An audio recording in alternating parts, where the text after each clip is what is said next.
Dios les bendiga en esta mañana, amados hermanos. Es una bendición podernos conectar nuevamente. Voy a pedirle por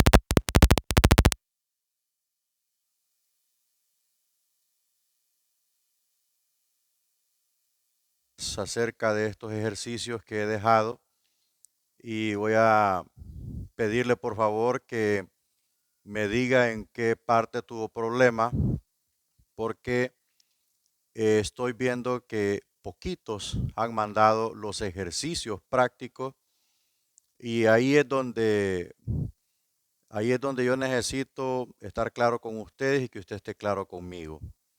Lo teórico yo sé que no hay ningún problema. La parte teórica sé que no hay problema, pero en lo práctico es donde el curso pretende que el alumno sepa interpretar, sepa comprender qué es un análisis histórico-cultural, qué es un análisis léxico-sintáctico. Esto que solo vamos a ver dos. Hay muchos análisis, ¿verdad? Entonces, yo quiero que aquí pues hagamos de esta clase no solo una exposición, sino una como un conversatorio en donde nosotros nos podamos entender, porque después de estos dos ejercicios que voy a presentar, vamos a en la siguiente visita, pues vamos a ver ya el léxico sintáctico donde vamos a ocupar un poco más de análisis. Pero para esto vamos a orar primero y a poner esto en las manos del Creador. Padre, en esta mañana venimos ante tu presencia para darte toda la gloria y toda la honra. Dios santo y poderoso, te damos las gracias por este momento tan especial en donde nos reunimos, Señor, en este salón virtual para poder comprender y aprender de tu palabra. Padre, oramos en el nombre de Jesús para que tú, Señor, nos des la sabiduría, nos des el entendimiento y nos des la iluminación y que sobre todas las cosas tu Santo Espíritu nos pueda guiar siempre a cada paso, en cada momento de nuestro estudio y nuestra vida. Padre, pongo la vida de mis alumnos en tus manos. Señor, dales la comprensión, dale, Señor, la percepción de tu palabra, qué es lo que tú quieres enseñarnos y hacia dónde tú nos quieres guiar. Gracias, amado Dios. Amén y amén.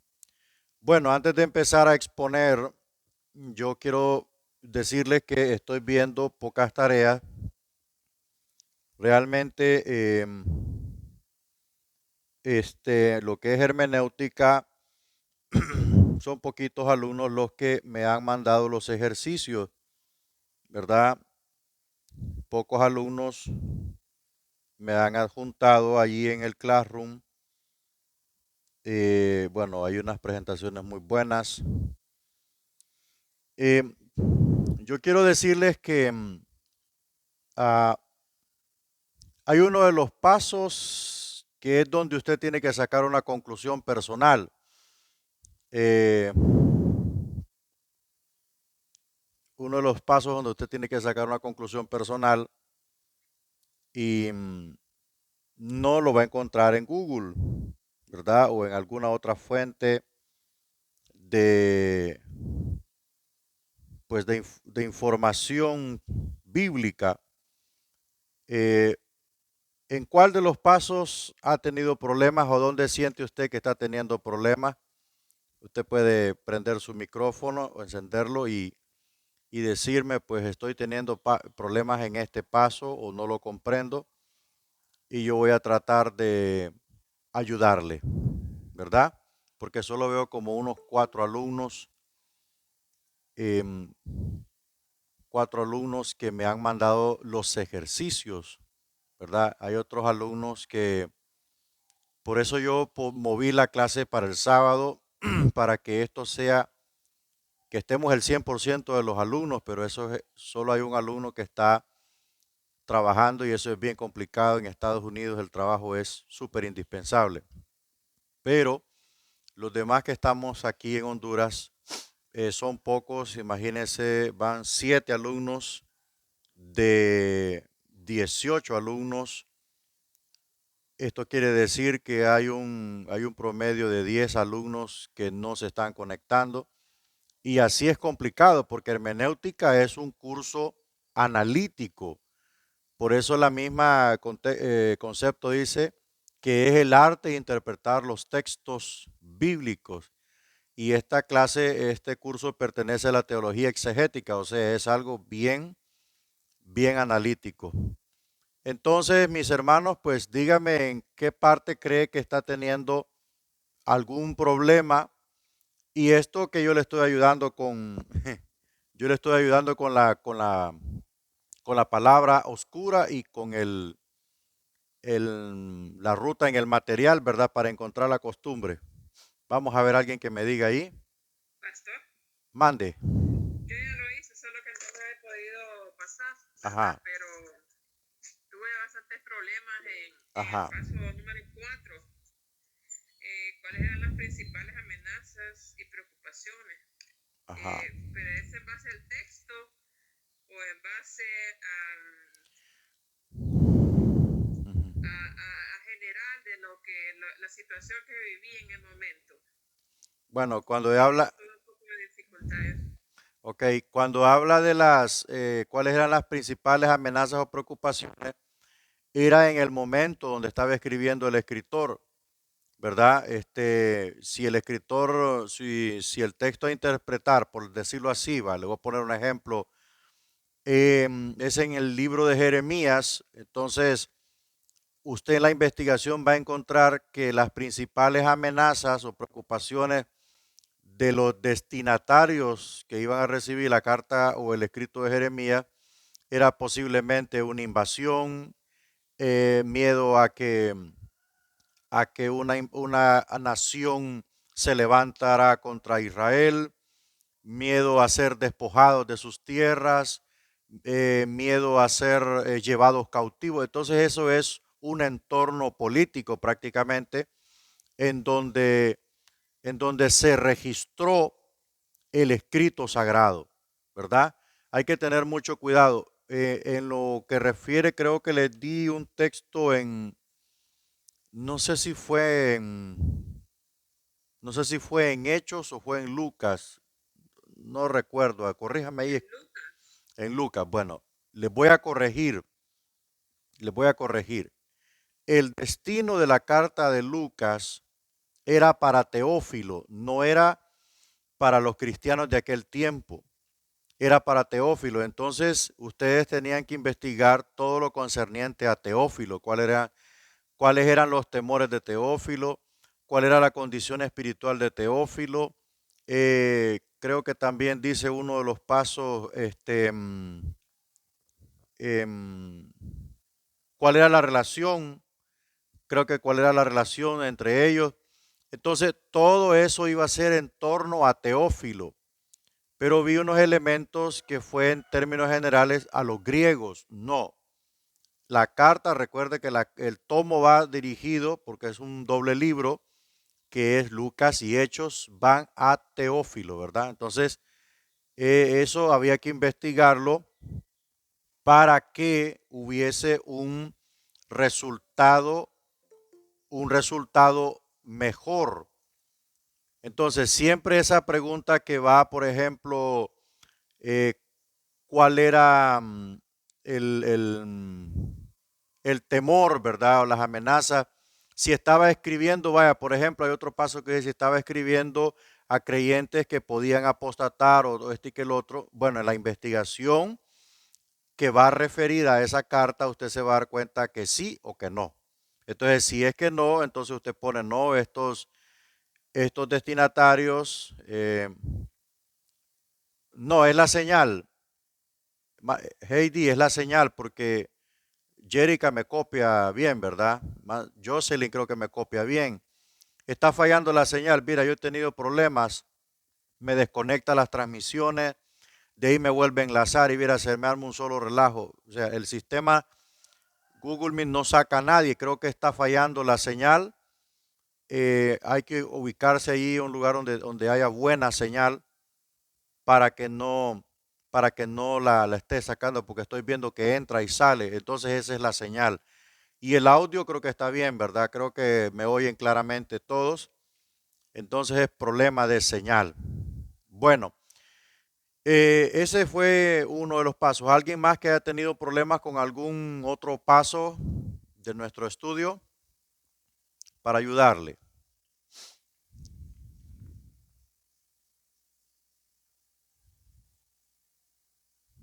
Encienda su micrófono. Yo sí. Ok, ¿Me escuchas ahí, pastor? perfecto y claro. Ok.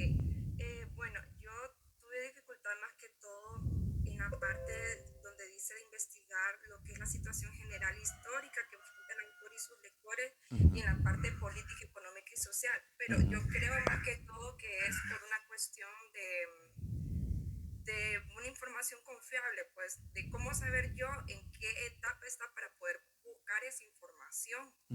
Ahí se me dificultó. Ok, voy a volver a repetir. Cuando estamos haciendo un análisis, por ejemplo, de lo que acaba de mencionar ella, por ejemplo, un ejemplito, ¿cuál era su forma de supervivencia, por decirlo así? Vamos a analizar en ese aspecto, vamos a analizar en términos generales, porque recuerde que si bien es cierto, por ejemplo, vaya, volvemos al caso de Teófilo. En el aspecto de Teófilo, allí podemos nosotros hacer un análisis en torno general, porque Teófilo no es una nación, ¿verdad? Es una persona, pero es parte de una sociedad.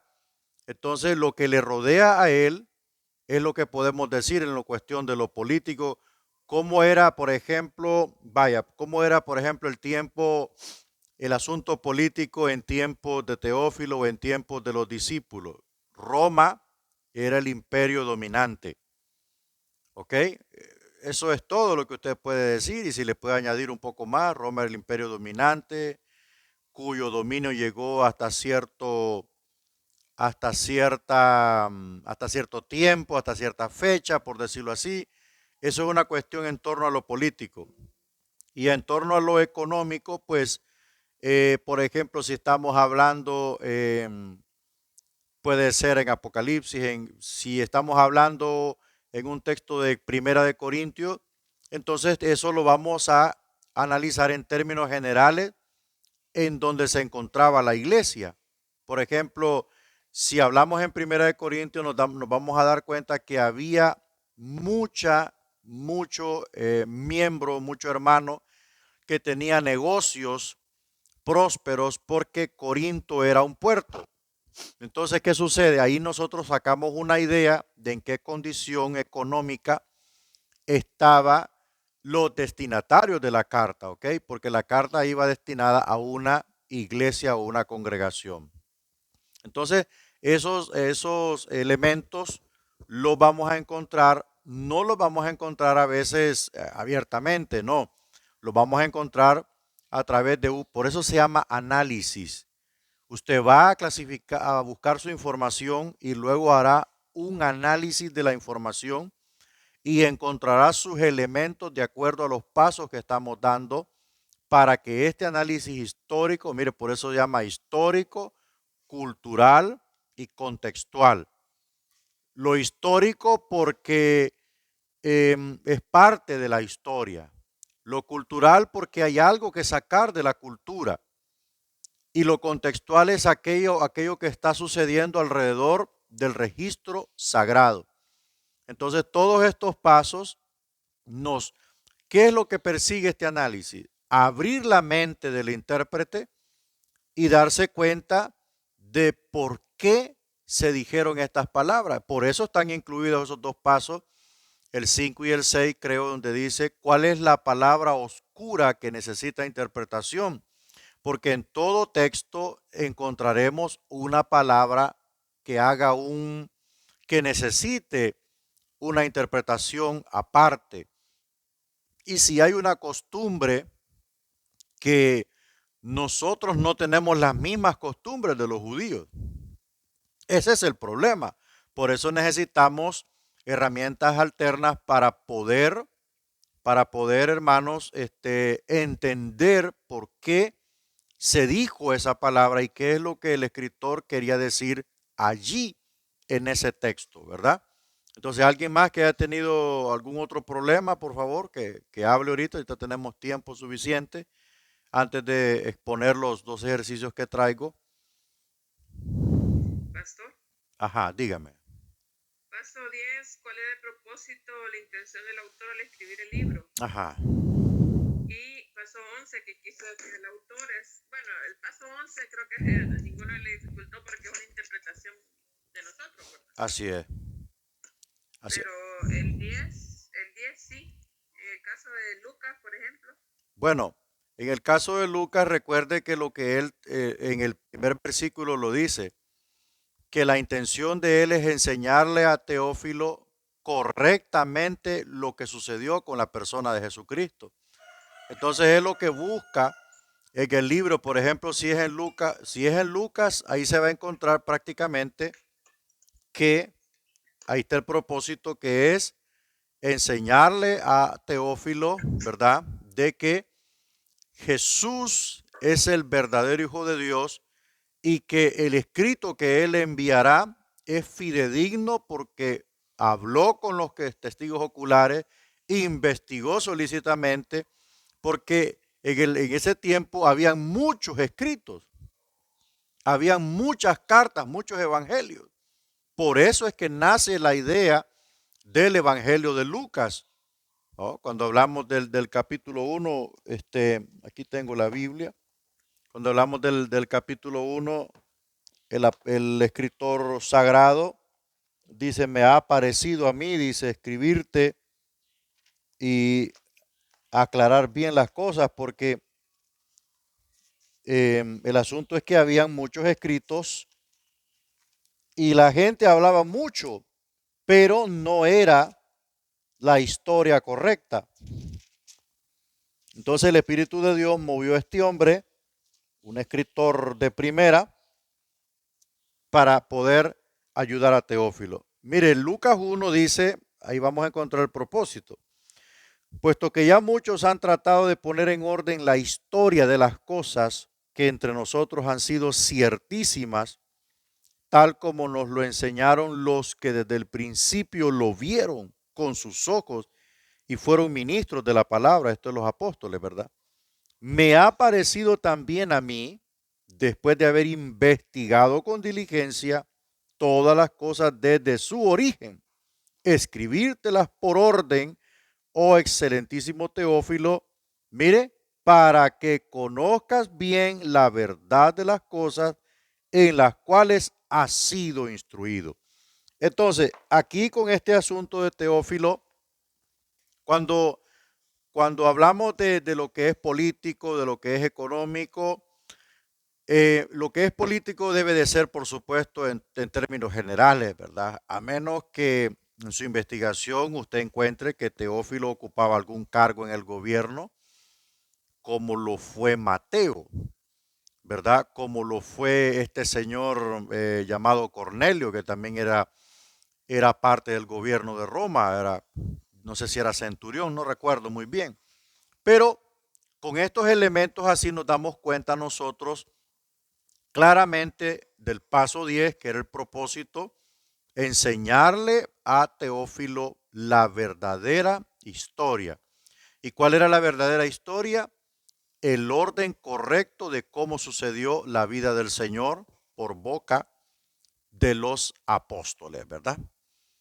¿Alguien más? Y por supuesto el paso 11 ya es una conclusión que usted hace en base a todo lo que ha leído, a todo lo que ha investigado. ¿Y qué quiso decir el autor? Bueno, ahí tiene dos pasos que le ayudan mucho, que son las costumbres.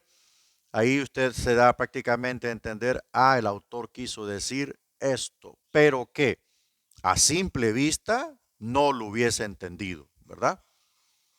¿Alguien más que ha tenido algún problema, hermano? Hable ahora o calle para siempre.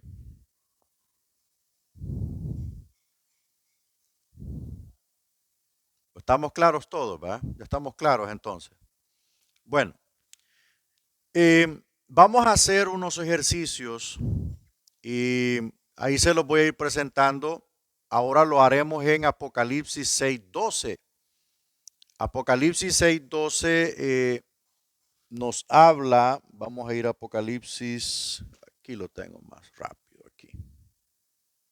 Apocalipsis.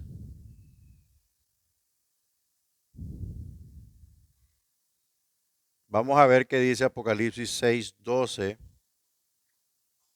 Y dice, miré cuando abrió el sexto sello y aquí hubo un gran terremoto y el sol se puso negro como tela de silicio.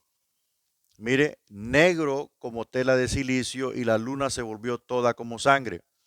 Entonces, allí prácticamente nos estamos dando cuenta que la palabra oscura allí es tela de silicio, ¿verdad? Tela de silicio. Entonces, eso prácticamente lo vamos a ir viendo.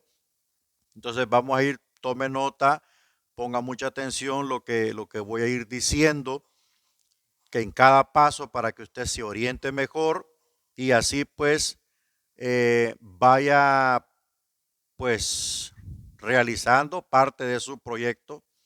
Vamos a ver, perdón, paso 1. Ahí está el paso 1. ¿Cuál es la situación general histórica que enfrenta el autor y sus lectores? O sea, situación histórica general es lo que está ocurriendo, ¿ok? O lo que ha ocurrido. ¿Qué dice la historia en relación a esto? Entonces encontramos que Juan escribe el libro de Apocalipsis cerca del año 90 al 96. Entre ese tiempo Juan escribió ese libro. Se cree que fue el último libro que escribió, el libro de Apocalipsis. Se encontraba en la isla de Patmos, exiliado por causa de la palabra de Cristo. Entonces esa es la situación que estaba ocurriendo en base a la historia, ¿verdad? En torno al autor. Más en el otro pasito que viene vamos a ver lo de los lectores, ¿verdad? Más adelante vamos a ver qué estaba sucediendo. Entonces aquí nosotros encontramos, por ejemplo, qué estaba aconteciendo con el escritor, qué estaba sucediendo en torno a él, cómo estaba el país y todo eso, o a dónde estaba él. Todos esos elementos usted los encuentra en el primer paso. ¿Cuál es la situación general histórica que enfrenta el autor y sus lectores? En este momento, Juan estaba exiliado en Roma, perdón, en Patmos, una isla, era una isla cárcel, era por decirlo así, un pozo en una isla, así era ni más ni menos. Ahí estaban los desterrados, ahí estaban los malvivientes, ahí estaban los herejes, ahí estaban los peores delincuentes de la sociedad, que según Roma, ¿verdad? Especialmente los herejes eran los cristianos y entre ellos estaba Juan el teólogo. Vamos a ver el segundo paso. Entonces, ¿usted entiende el primer paso? ¿Entiende el primer paso? Escríbame en el chat, por favor. Escríbame en el chat porque el examen número 2 de este curso no va a ser teórico, sino que va a ser práctico, ¿verdad? Entonces debe estar claro en la mente de todos. Ok, entonces vamos avanzando. Ok, paso número 2. Paso 2. ¿Cuál era la situación política, económica y social? Esa situación política, económica y social era en el lugar en donde se está llevando a cabo el registro bíblico. ¿Qué estaba sucediendo ahí? Bueno, lo podemos hablar en términos generales. El mundo gentil estaba bajo el gobierno romano, especialmente Asia Menor, porque la isla de Patmos estaba en Asia. ¿Ok? Otra cosa importante, Juan era presbítero de Éfeso. Entonces, todo lo que estaba ocurriendo en esa región encaja en la pregunta, ¿cuál era la situación política, económica y social? Si este análisis estuviese basado en el libro de Primera de Reyes, por decirlo así, hablaríamos que Israel estaba en apogeo económico.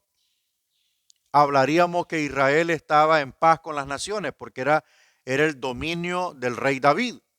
Entonces, ¿cuál era la situación política? ¿Estaba en paz con las naciones o estaba en guerra? Estamos hablando del entorno en donde se está llevando a cabo el registro sagrado. No estamos investigando si la iglesia era rica o si la iglesia era pobre. No, dice situación política. Cuando dice cómo eran los destinatarios, ahí cambia. Ahí cambia, porque usted puede dar toda la información que quiera de los destinatarios.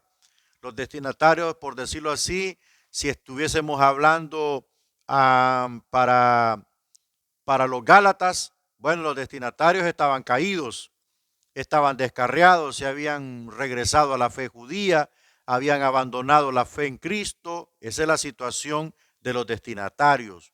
Pero cuando habla de la situación política, económica y social, habla del país o del entorno donde se llevó a cabo el registro.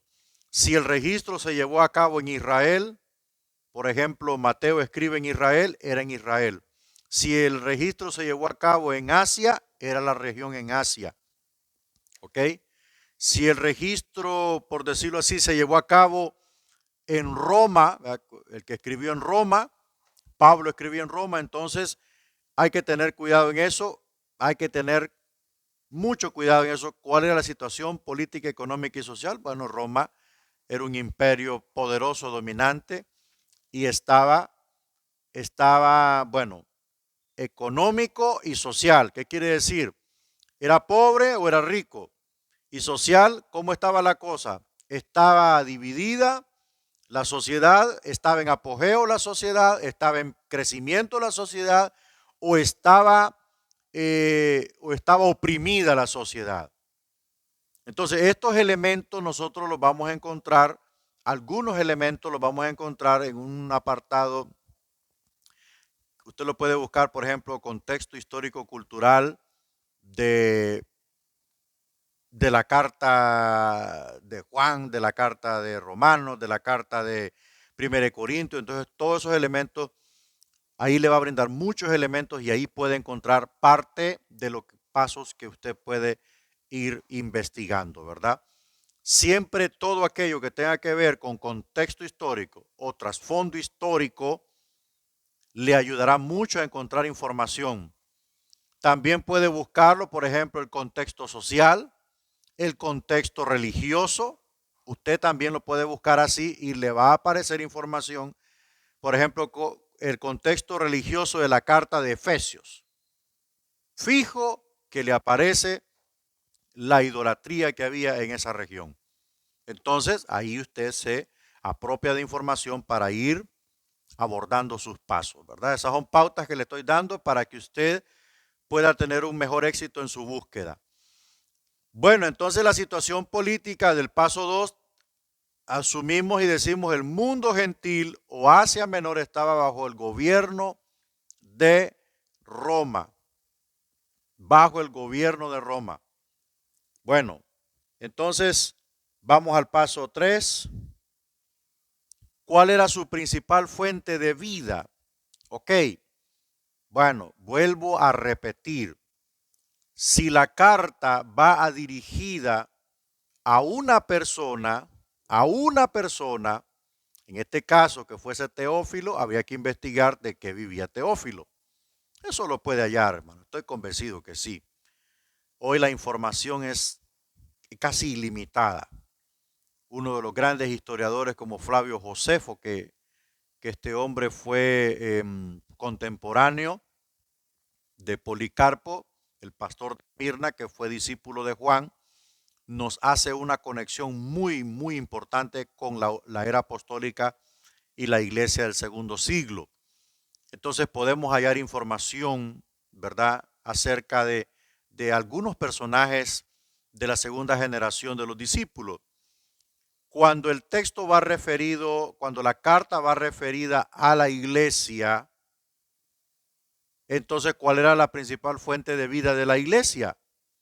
¿A qué se dedicaban los miembros de la iglesia de Éfeso? ¿A qué se dedicaban los miembros de la iglesia de Corinto? ¿A qué se dedicaban los miembros de la iglesia de Tesalónica? ¿A qué se dedicaban los hermanos de Galacia? Entonces, estas pautas le van a brindar a usted un panorama enorme de información en donde su mente se va a ampliar aún más y se va a dar cuenta del por qué algunas palabras claves en los escritos, ya sea de los evangelios o en este caso en particular de las cartas, sea de Pedro o de Pablo. Entonces, allí la principal fuente de vida en esa región era la alfarería, porque la alfarería era un dominante común. Es como decir las baleadas en Honduras, va. Era un dominante común, la alfarería, todo el mundo era alfarero. ¿Quién no era alfarero en el mundo antiguo? Ese es un trabajo súper antiguo. La orfebrería, los que trabajaban el oro, los metales, las textileras, las personas que curtían pieles, las textileras eran los que fabricaban ropa, ¿verdad? De lana, hilaban la lana y después fabricaban las ropas. Había pesca porque era una región cercana al mar. Había construcción, había escritores, había ingenieros, arquitectos, o sea, había una fuente de vida muy grande en la región de Asia Menor, en la región de Asia Menor. Ok, ese es el paso 3. Vamos al paso 4. ¿Cuáles eran las principales amenazas y preocupaciones en la región? El asunto es que el Apocalipsis va dirigido a 7 iglesias, recuerde bien, ¿verdad? Entonces, dice acá, las iglesias sufrían la persecución del Imperio Romano, quien consideraba al cristianismo como una depravada y extravagante superstición que se extendía con fuerza por todo el imperio a finales del siglo IV. O sea, esta es la información que encontramos en torno a las iglesias de Asia. Estaban siendo perseguidas. O sea, era una amenaza. Le digo una cosa, la persecución termina hasta el año 300, cuando Constantino llega al Imperio Romano, y no solo llega al Imperio Romano, sino que se convierte en cristiano Constantino. Por supuesto, cristiano entre comillas, va. Pero eso sirvió para que la persecución brutal se parara. Después un señor llamado Teodosio, ¿verdad? Declaró al cristianismo como una religión totalmente imperial. Y quien no fuese cristiano moriría despedazado o comido por los leones en la arena. Entonces, esas eran las principales amenazas y preocupaciones. Los hermanos no hacían cultos abiertamente, así, ¿verdad? Así como se ponen los de Pasión por las Almas que invaden todo Tegucigalpa. No, hermano. En ese tiempo se escondían los hermanos. Y no podían cantar ni podían salmear. Todo lo hacían en silencio, así, mire. Salmeaban en silencio y solo movían los labios porque como se escondían en subterráneos o qué sé yo, no podían hacer estruendo de voces por el eco. Entonces era peligrosísimo que los escucharan porque los podían delatar los judíos, los podían delatar los enemigos de la iglesia y eran llevados cautivos a las arenas, y en las arenas soltaban a los leones y se comían a los hermanos, o otros eran llevados a las estacas. En las estacas eran unos postes grandes, hermanos, que amarraban a los cristianos como se amarran a las iguanas, ¿verdad? De brazos y de pies para atrás, y abajo les ponían leña seca con aceite y de ahí les prendían fuego. Entonces así murió el pastor de Esmirna, Policarpo.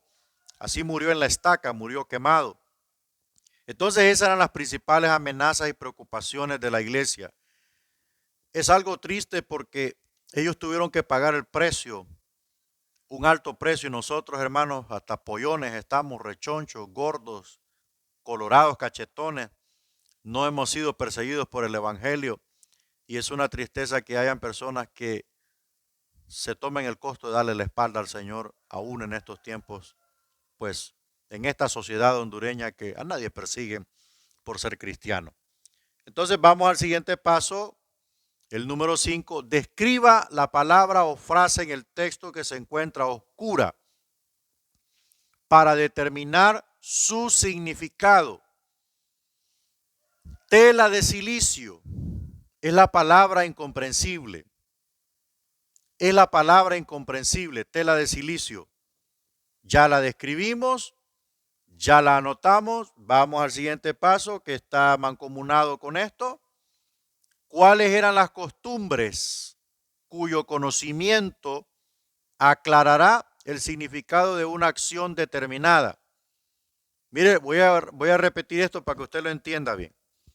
¿Cuáles eran las costumbres? Las costumbres son los modos de vida. Y yo sé que usted lo sabe, es parte de una cultura, de una idiosincrasia, cuyo conocimiento nuestro aclarará el significado de una acción determinada que se encuentra en el texto. Juan dice que el cielo se volvió como tela de silicio, ¿verdad? Así dice Juan. Vamos a ver. Dice, y el sol se puso negro como tela de silicio. Entonces, nosotros podemos entender lo demás del terremoto, yo no necesito interpretación. La luna se volvió toda como sangre, tampoco necesito interpretación. Pero cuando dice tela de silicio, ¿qué es la tela de silicio? Bueno, encontramos acá la tela de silicio era hecha de piel de cabra de color negro. El significado que tenía era juicio, humillación o arrepentimiento. Cuando usted encuentre en la Biblia y se vistió de silicio, se vistió de negro, de piel de cabra color negro. Aquellos varones que aparecieron en Apocalipsis 11 aparecen en la plaza de Jerusalén predicando vestidos de tela de silicio. Aparecen vestidos de negro porque son portadores de un mensaje de juicio y al mismo tiempo un mensaje que producirá arrepentimiento. Entonces, cuando usted encuentre en la Biblia tela de silicio, yo sé que mis estudiantes ya van a entender que esa tela, ¿verdad? No la compraron en Carrión ni la compraron en Handal, sino que la hacían de piel de cabra de color negro. Y muchas de esas telas las utilizaban de carpas para tiendas, ¿verdad? Porque la piel de cabra es muy resistente y la utilizaban los antiguos beduinos para construir sus tiendas. Entonces, eso significa tela de silicio. ¿Ok? Ahora, prácticamente con el significado aquí ya usted está entendiendo qué quiso decir el autor. Vamos a ver qué quiso decir el autor con ese significado que está allí. Dice que el significado era juicio, humillación o arrepentimiento. En base a lo que está diciendo el texto, vuelva a leer el texto. En el análisis léxico-sintáctico reconstruiremos el texto ya interpretado para que se dé cuenta de lo que quiere decir el autor. Entonces, en base a lo que estamos analizando aquí, ¿qué quiso decir Juan cuando dijo que el sol se puso como tela de silicio? Vamos a ver. O me escribe ahí el chat si tiene pena de hablar. Me escribe ahí en el chat qué quiso decir. Vamos a ver.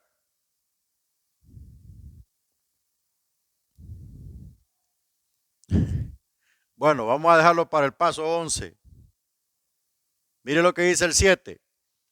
¿Cuál era la condición espiritual? Ajá.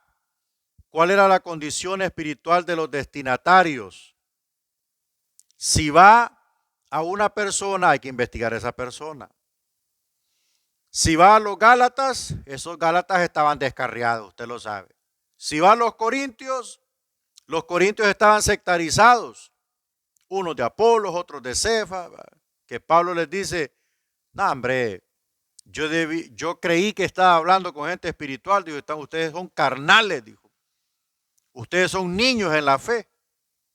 Si va a los romanos, hay que ver la condición de los romanos. Si es la carta primera de Pedro, recuerde que Pedro escribe a los judíos de la dispersión. ¿En qué condición espiritual estaban ellos? Recuerde que ellos se habían convertido, estaba así, sub y baja, no se sabía. Si es las cartas de Juan, hay una carta que va a la señora elegida. Bueno, los que pusieron cartas generales saben mejor que yo. Si es la carta de Santiago,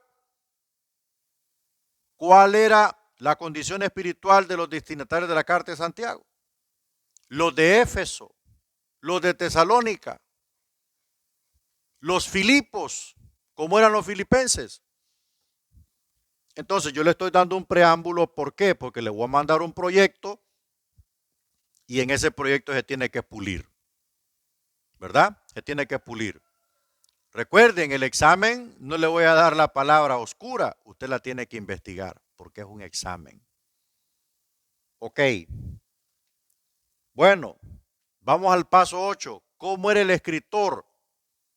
Aquí nos está preguntando, porque en el análisis vamos a hacer un estudio del emisor y del receptor, del entorno, de todo lo que está sucediendo y de parte de la historia que ocurrió. ¿Cómo era el escritor? ¿Cuál era el trasfondo y experiencia espiritual? Bueno, es poco. Juan, el apóstol de Jesucristo. ¿Cuál fue su trasfondo? Fue hermano de Jacobo y fue un hijo de Zebedeo. Si fuese Mateo, apóstol de Jesucristo, ¿cuál sería el trasfondo de Mateo? Fue recaudador de impuestos para Roma. Trasfondo quiere decir de dónde provino. ¿Me copia? Trasfondo quiere decir de dónde provino. Si fuese Pablo, apóstol de Jesucristo, perseguidor de la iglesia, fariseo de fariseos. Ese era el trasfondo de él. Eso es analizar prácticamente un segmento de la biografía del autor. Y así sucesivamente. Vaya, por ejemplo, si fuese la carta de Judas, ya no vamos a decir Judas, apóstol de Jesucristo. No, diríamos Judas, escritor sagrado, medio hermano de Jesucristo. No me le voy a poner apóstol Judas porque mejor ni haga el ejercicio. A estas alturas del partido no podemos decir que Santiago es apóstol porque es medio hermano del Señor, que Judas es apóstol, tampoco es medio hermano del Señor. Ellos se convirtieron después de la resurrección del Maestro. Entonces esas cosas ni en predicación las podemos decir porque es una violación al conocimiento del Señor. Eso es el paso 8. Mire, nos estamos dando cuenta quién era el escritor y si usted puede hallar más información, gloria a Dios. Gloria a Dios, no se preocupe, ¿va? No me enojo. Paso 9. ¿A quiénes escribía? Mire, una cosa es cómo era la condición espiritual de los destinatarios y otra cosa es a quiénes escribía. Creyentes, no creyentes, apóstatas como los Gálatas, creyentes que estaban en peligro de descarriarse. Ahí, bueno, aquí en este caso la carta va a las 7 iglesias. Entonces, a las 7 iglesias de Asia Menor. Entre ellas, Éfeso, donde Juan era el presbítero. Pero le voy a decir una cosa.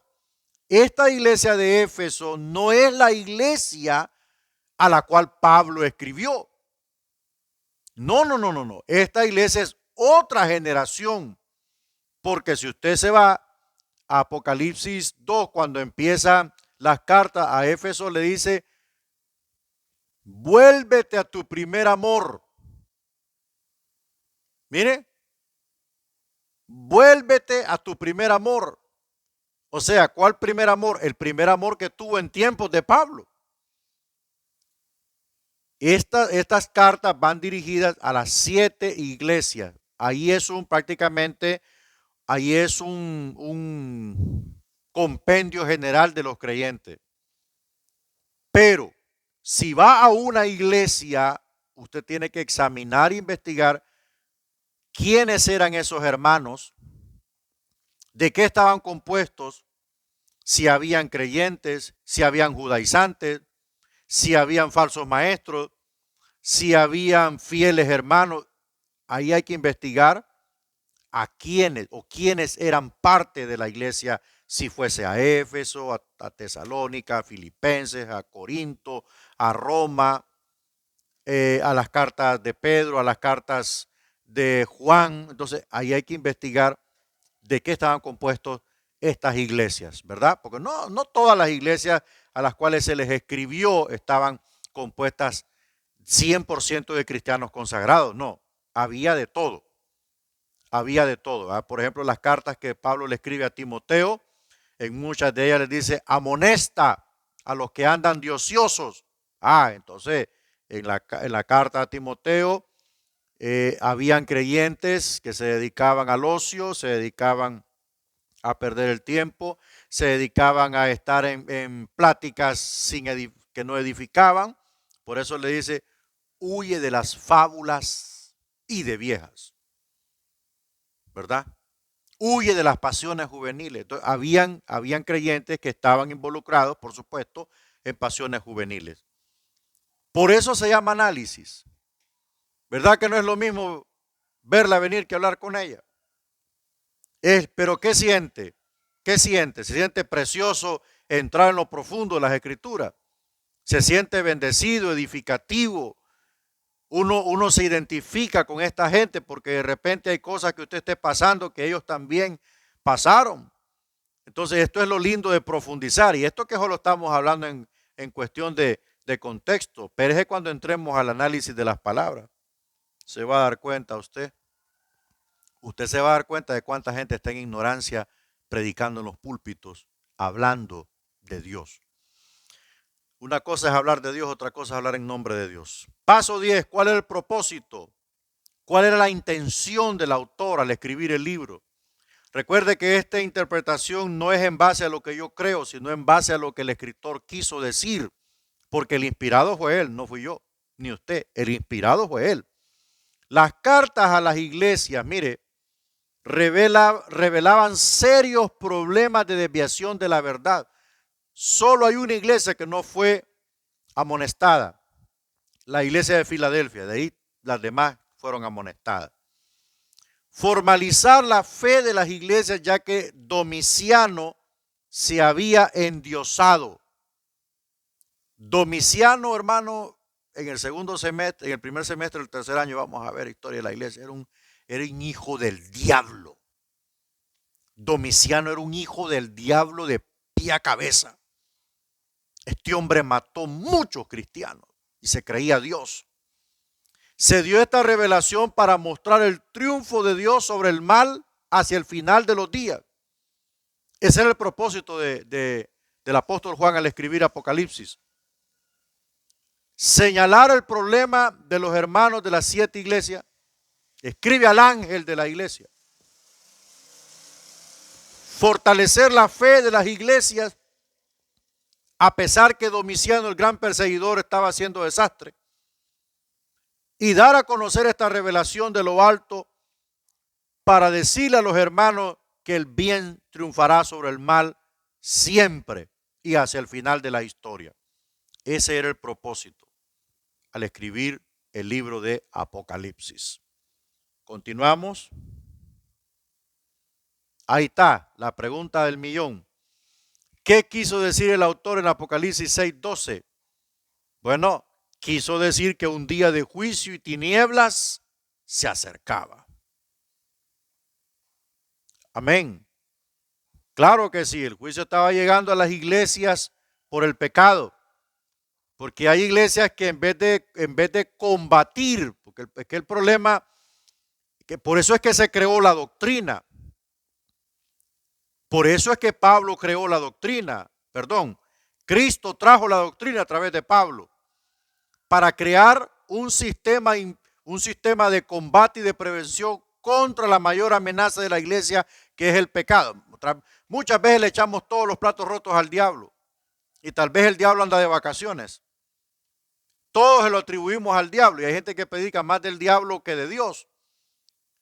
El mayor enemigo de la iglesia se llama pecado, porque está en nosotros, está combatiendo contra nosotros para satisfacerse a sí mismo. Entonces, la iglesia, hay iglesias que en lugar de contrarrestar el pecado, lo abrazan. Lo abrazan. Y en aquel tiempo, bueno, yo recuerdo que hay una carta donde el Señor le dice, tienes ahí a Jezabel, que enseña a mis siervos a fornicar. La tiraré en cama, dice. Oh, cuidado con esas mujeres que se levantan en la iglesia y que se creen más grandes que la esposa del pastor, que se creen con más honra que el mismo pastor y que andan haciendo caer a los hermanos, que andan desbaratando hogares, desbaratando matrimonios, que andan mandando fotos eróticas y mensajes eróticos y ahí están en los púlpitos. Esas mujeres son Jezabel. Hay que tener cuidado, pero le digo una cosa, como dice acá, el escritor quiso decir que un día de juicio y tinieblas venía. Y no está tardado, hermanos.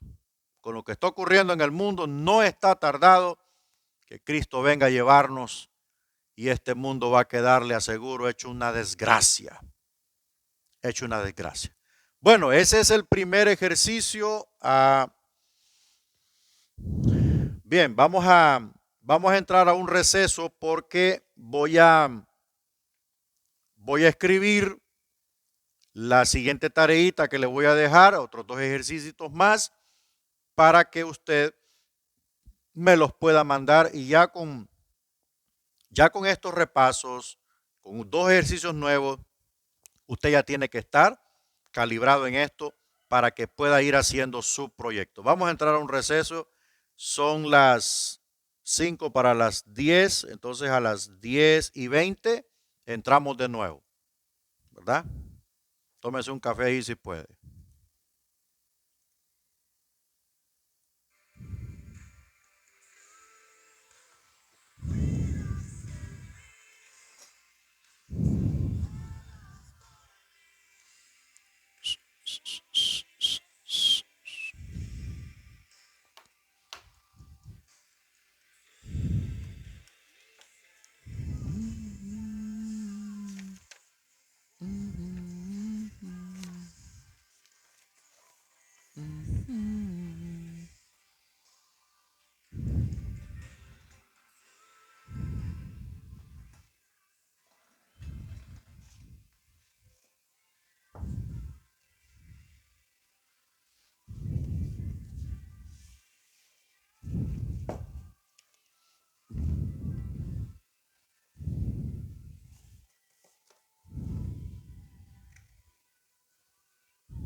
Tú mi buen pastor.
Mira a ver si tengo ahí un cuadernito rojo delgado para que me lo mandes. Voy. ¿Dónde lo tienes? Mira a ver si está por ahí por la mesa o en el cuarto, no sé. Ya voy. Vaya.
Ajá.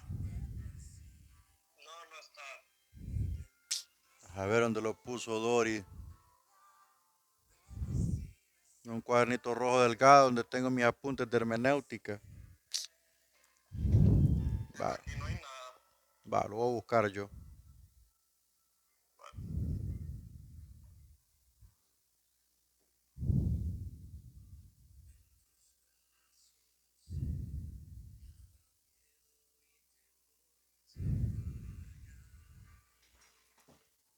Quiero ordenar primero.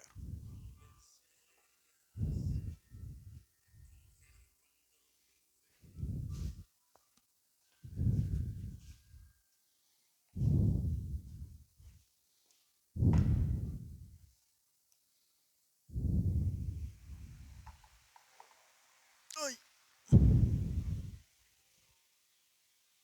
Hermanos, vamos conectándonos, por favor, activémonos allí. Vamos entrando. Vamos a ver nuestro segundo ejercicio de la mañana.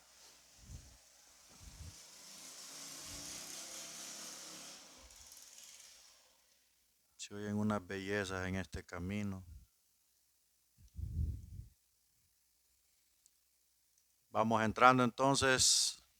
Habilitemos cámaras y todo ahí para que podamos ir copiando el análisis que vamos a ver. Ya tengo los otros dos ejercicios. Bueno, vamos a ver análisis histórico, cultural y contextual del versículo 28 en Deuteronomio 22. Esta vez vamos a ver un texto. Denme un segundito que hasta se me está olvidando algo. Vamos a buscar Deuteronomio 22. Usted lo puede buscar en su Biblia. Versículo 28. Tome nota y quiero que usted me ayude aquí. Vamos a ver. Mire lo que dice. Cuando algún hombre... Espéreme.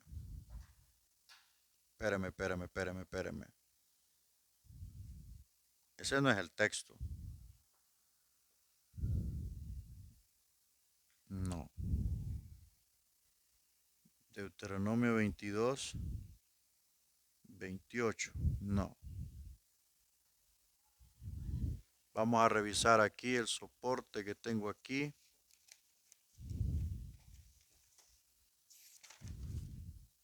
No. Verso 8.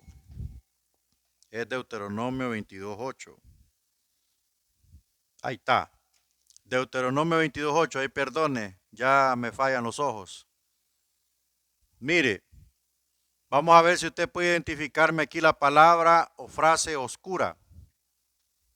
cuando edifique su casa nueva, harás pretil a tu terrado para que no eches culpa de sangre sobre tu cabeza, perdón, sobre tu casa, si de él, del terrado por supuesto, cayere alguno. Vamos a ver cuál es la palabra oscura. Eso, papá, andan. ¿Se tomaron una Raptor o qué en el receso? Andan volando. Ay, hombre, esa es la palabra oscura. Me llega. Esa es la palabra oscura. Bueno, vamos a ir dándole el recorrido para que volvamos a repasar lo que hemos venido disertando. Entonces vamos al paso 1. Paso número 1.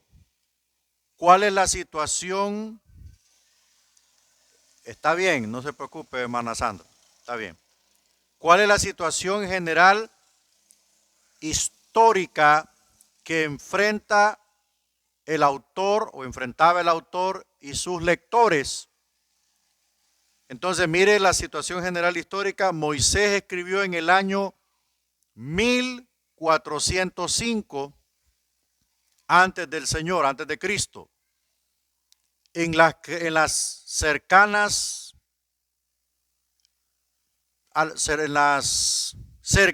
de la tierra de Canaán. En las cercanías de la tierra de Canaán, Moisés escribió el libro de Deuteronomio en el año 1405, Deuteronomio que normalmente es la repetición de la ley, el recuento de la ley. Este libro es el recordatorio de la ley de Dios a las nuevas generaciones que estaban prestas a la conquista de la tierra prometida. Por eso fue que Moisés hizo este nuevo libro, o sea, volvió a copiar la ley para que las nuevas generaciones, recuerde que vagaron casi 40 años en el desierto y murieron todas las personas que se rebelaron contra Moisés en Cades Barnea. Entonces esta nueva generación se levantó, eran jóvenes y necesitaban escuchar y tener fresca las hazañas del Señor y su ley revelada. Entonces, repito, la situación general histórica que enfrentaba el autor y sus lectores, dice: Moisés escribió en el año 1405 en las cercanías de las tierras de Canaán, o sea, al otro lado al pie del monte del Pisga o el monte Nebo. Allí estaba ubicado el campamento israelita ya para cruzar el río Jordán. Y este libro es un recordatorio de la ley a las nuevas generaciones que se aprestaban a conquistar la tierra prometida. Vamos al paso 2. ¿Cuál era la situación política, económica y social? Recuerde, el escrito se está dando en el campamento de Israel.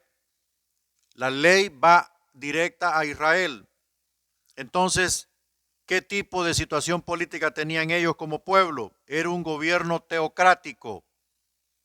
¿Qué significa gobierno teocrático? Gobierno de Dios. El gobierno teocrático es un gobierno de Dios. Ese era el tipo de gobierno en los días de Moisés y el pueblo Israel, pueblo de Israel. Esa era la situación política que ellos tenían. Y por supuesto ya tenían una constitución, y usted le puede añadir el día que le toque en uno de esos libros, le puede añadir que ya poseían una constitución completa porque ya habían recibido la ley de Dios, ¿verdad? Bueno, ese es el paso 2. Vamos al paso 3. ¿Cuál era la principal fuente de vida? ¿Cuál era la principal fuente de vida en ese momento en que se sustentaba el pueblo? Me explico. En ese momento, porque estamos metidos en el entorno de Moisés, en el momento del registro del texto bíblico. La principal fuente de vida era el cultivo del trigo, del centeno, la cebada, la cría de ovejas, de vacas, de bueyes, de cabras, el cultivo de la vid, el cultivo de aceite de olivas y tantos otros rubros que usted puede encontrar. Entonces aquí nos estamos dando cuenta que todo lo que se diga en la palabra de Dios en alusión figurativa a los cultivos en Israel era en base al trigo, al centeno y a todas esas cosas. Por ejemplo, cuando se sembraba el trigo, no se sembraba como se siembra el maíz. El trigo se riega, pero el maíz se hace surco y se hace un hoyo y se deposita la semilla. Por eso es que cuando el Señor dijo, el sembrador salió a sembrar y una parte de la semilla cayó junto al camino, mire, entre piedras, entre espinos, y cayó la otra parte en buena tierra. ¿Por qué? Porque él le hacía así. Él le hacía así, mire, regaba. Entonces, si nosotros conocemos la costumbre de la siembra de trigo, nos damos cuenta automáticamente cuando leemos la parábola de la semilla, del sembrador, perdón, nos damos cuenta qué era lo que estaba sembrando el sembrador. No era maíz, ¿verdad? No era maíz. O sea, no podemos hacer una interpretación desde la óptica occidental o latina a la cultura hebrea, porque la cultura hebrea tiene otro tipo de cultura, valga la redundancia. Entonces, la principal fuente de vida en el campamento de Israel en tiempos de Moisés, había trigo, había centeno, había cebada, criaban ovejas, ya dije, vacas, bueyes, cabras, etcétera, etcétera. Había cultivo fruto de la vid, que era la uva, para el vino. Había el cultivo de lo más importante, el rubro más importante, el aceite de oliva, que se usaba para ungimiento, para encender lámparas, medicinal, para todo. Y no decir las especies, ¿verdad? Las especies aromáticas que utilizaban, el incienso y todo eso que utilizaban para el oficio del templo y preparar el aceite de la santa unción para el sumo sacerdote y los sacerdotes, que solo ellos lo podían tener, el aceite de la santa unción. Bueno, vamos a ver el paso 4. ¿Cuáles eran las principales amenazas y preocupaciones en tiempos de Moisés? No en la actualidad, en tiempos de Moisés, porque estamos interpretando, analizando, haciendo un análisis cultural y contextual, histórico también, del momento del registro, en el momento en que Moisés está escribiendo, pues vaya. Había falta de fe e incredulidad en el pueblo. Otro, que Israel le diera la espalda al pacto de Dios con Moisés. Esa era otra preocupación. Tercero, que algunas naciones vecinas se levantaran contra Israel. Otra preocupación. Bueno, si Moisés les dijo en la mera cara ya para morir, si es siendo que yo estoy vivo, ustedes se rebelan contra Jehová, ya no digamos cuando yo esté muerto. Entonces por eso Moisés escribió de nuevo la ley para las nuevas generaciones. Esas eran las principales amenazas en días de Moisés, en días del registro sagrado, en días y en el momento en que se estaba escribiendo el libro de Deuteronomio, especialmente el versículo 8 del capítulo 22. Como ya lo habían descifrado ustedes, describa la palabra, paso 5, describa la palabra o frase en el texto que se encuentra oscura para determinar su significado. Puede ser una palabra, puede ser una frase entera, puede ser una oración completa. Eso nos ayudará a conocer, porque no solamente hay palabras, sino que hay frases enteras. Paso 6. ¿Cuáles eran las costumbres cuyo conocimiento aclarará el significado de una acción determinada? Bueno, los judíos de Palestina debían construir barandales. barandales. Eso quiere decir el pretil. Eso es pretil. Es una baranda arriba en los terrados de sus casas para evitar accidentes y que se derramara sangre. O sea, para evitar que alguien, porque le voy a explicar qué pasaba con las casas. Bueno, usted tiene el libro, usted puede estudiar eso a profundidad. Las casas con terrados arriba, normalmente en esas casas, en la losa de arriba, que la hacían de un material fuerte, ¿verdad? Bien, con una mampostería abajo de madera bien hecha y le hacían un relleno pues muy bueno. Entonces estos terrados arriba tenían, algunos les sembraban, les colocaban una capa de tierra para sembrarles grama, para sembrarles pasto. Y esto impedía que el calor abrasador de esas tierras pudiese dañarlos adentro, pues entonces esos terrados les hacían eso y normalmente la gente pasaba en la parte de la noche, pasaban más arriba que adentro de las casas. Entonces la orden del Señor fue: harás pretil en los terrados de tus casas, como dice, voy a volver a leer el texto. Cuando edifiques casa nueva, harás pretil. O sea, cualquiera que lee eso se va a home, ¿verdad? Se va en home.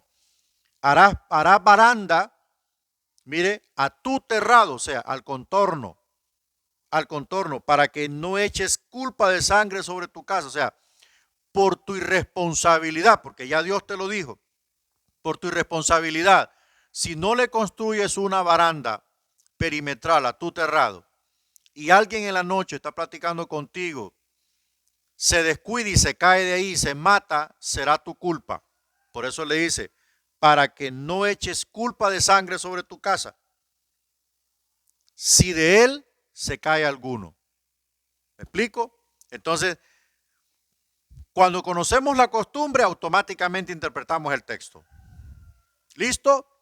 Una vez que usted identifica la costumbre, la palabra, identifica la costumbre, automáticamente nos estamos dando cuenta de qué quiso decir el autor. Todo lo demás que hemos investigado nos sirve para ampliar más nuestra mente hacia el momento del registro sagrado. Pero los tres pasos que son básicos para entender lo que estamos interpretando en el versículo es el paso 5, el paso 6 y el paso 11. ¿Verdad? Entonces, en el paso 6 nos damos cuenta qué costumbre existía que al conocerla nos ayudará a aclarar el texto. Los judíos de Palestina debían construir barandales arriba de los terrados de sus casas para evitar accidentes y que se matara alguien. Sencillo. Ahí está la interpretación. Ahora vamos al paso 7. ¿Cuál era la condición espiritual de los receptores del escrito? En este caso era Israel. Era un pueblo cuyas generaciones eran jóvenes, puesto que muchos de los que salieron de Egipto ya no estaban. Las nuevas generaciones necesitaban llevar y conocer la ley de Dios. Mire, eran personas nuevas y necesitaban conocer la ley de Dios. Esos eran los destinatarios del escrito. La nueva generación, los muchachos jóvenes, en su mayoría, que de los viejitos que estaban Josué y Caleb, ya Aarón ya había muerto, y había muchos descendientes de los hijos de Aarón que eran jóvenes y necesitaban recibir la nueva Shema, la recitación de la nueva ley de Moisés. Paso 8. ¿Cómo era el escritor? ¿Cuál era el trasfondo y experiencia espiritual? Moisés fue el profeta del Éxodo y su trasfondo fue en la corte de Egipto. Número 2, en el desierto pastoreando las ovejas de su suegro. Esa es parte del trasfondo de Moisés. 40 años en la corte de Egipto y 40 años pastoreando las ovejas de su suegro en el desierto de Sinaí. Esa es parte de la preparación de donde provino el profeta, de donde lo sacó Dios al profeta. Lo preparó 80 años prácticamente y luego lo llamó y lo comisionó para servir 40 años más en el pastoreo y en el establecimiento de la ley del Señor. Ese es el paso 8. Ahora vamos al paso 9. Bueno, ¿a quiénes escribía? Creyentes, no creyentes, apóstatas, creyentes que estaban en peligro de apostatar. Es sencillo, a las nuevas generaciones del pueblo de Israel que pronto entrarían a la tierra prometida en la conquista, ¿verdad? A las nuevas generaciones del pueblo de Israel que pronto entrarían a la tierra prometida con la conquista de esas tierras bendecidas. Ese es el paso 9.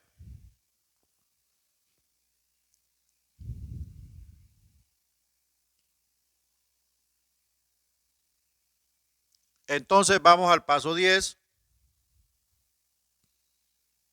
¿Cuál era el propósito, intención del autor al escribir el libro? Era preparar a Josué como líder y al pueblo cuyas generaciones eran jóvenes y necesitaban conocer los mandatos de Dios antes de obtener la tierra. Para eso se escribe Deuteronomio. Mire, para preparar a Josué como el líder sustituto de Moisés y a preparar también la mente y corazón de las nuevas generaciones jóvenes para que en el momento de poseer la tierra también posean la ley de Dios en sus corazones.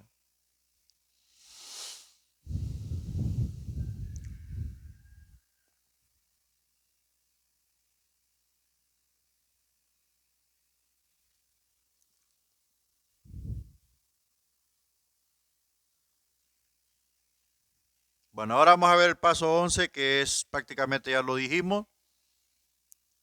¿Qué quiso decir el autor?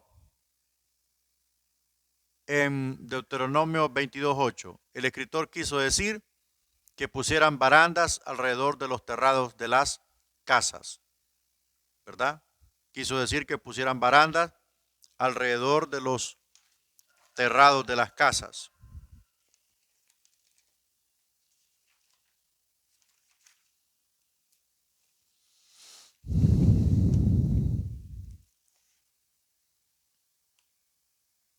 Bueno, voy a dictar la tarea, pero también la voy a escribir en Classroom para que les llegue ahí, ¿verdad? Porque a veces no es lo mismo dictar que escribir. Vamos a trabajar siempre en el capítulo 2 del libro Usos y Costumbres Usos y Costumbres de las Tierras Bíblicas. Vamos a trabajar en el capítulo 2 para esta tarea. Entonces coloque ahí tarea número 2. Ejercicio número 1.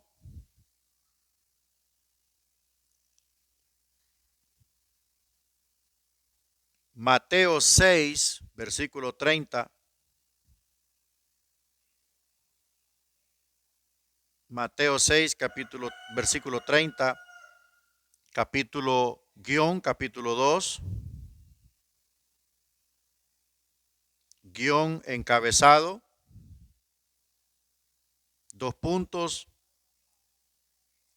Arreglos para cocinar. Ese es el encabezado donde encontrará el primer ejercicio. Arreglos para cocinar. Frase o palabra. Frase o palabra. 2 puntos. Abra comillas. Y si la hierba del campo que hoy es, coma, Esa es una expresión que dijo Jesús, va. Y si la hierba del campo que hoy es, coma,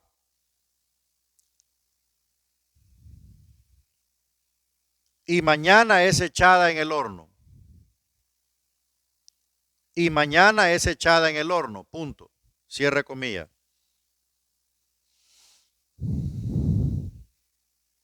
Y mañana es echada en el horno. Esa es la frase que usted va a encontrar en el capítulo 2, en el encabezado Arreglos para cocinar. Ahí tiene que leer todo ese contenido y ahí la va a encontrar, y también encontrará la cita bíblica Mateo 6:30.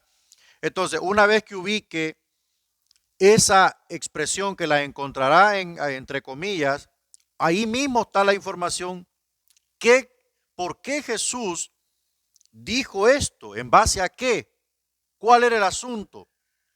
Entonces ahí va a conocer usted cuál era la costumbre, por qué se dijo, por qué el Señor dijo, y si la hierba del campo que hoy es y mañana es echada en el horno. Entonces el por qué usaban la hierba para el horno, pero qué tipo de horno, qué horno. Entonces ahí lo va a encontrar. De eso se trata, de conocer las costumbres. Vamos al ejercicio número 2. Ejercicio número 2.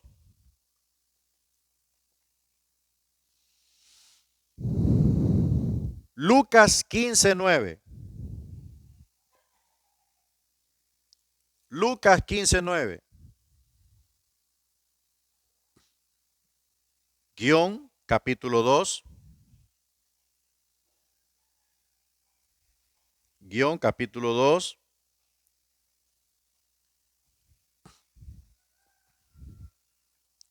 Guión encabezado.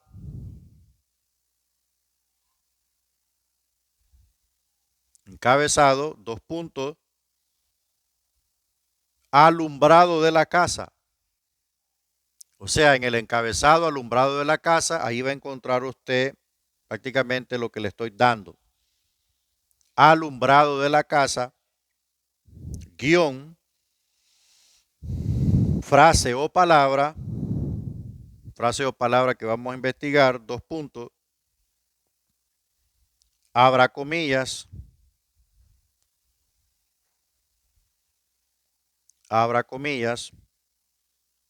y cuando la hubiere hallado, coma, esta es la frase, y cuando la hubiere hallado, coma,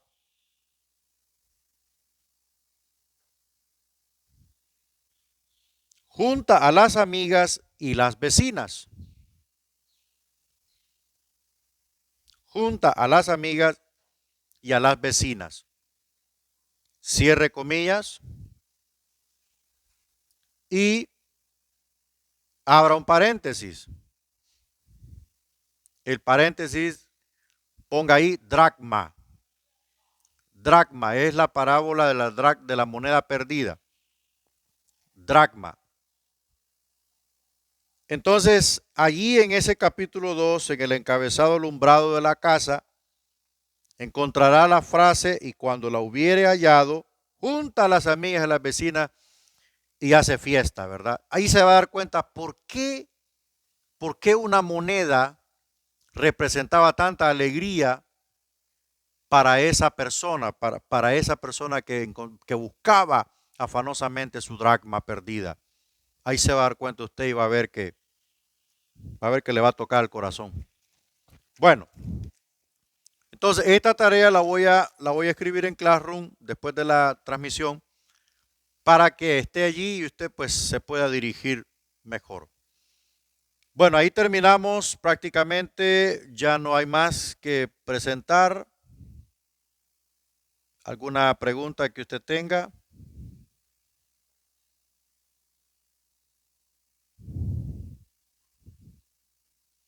¿Alguna pregunta que tenga? No hay problema, puede decirla.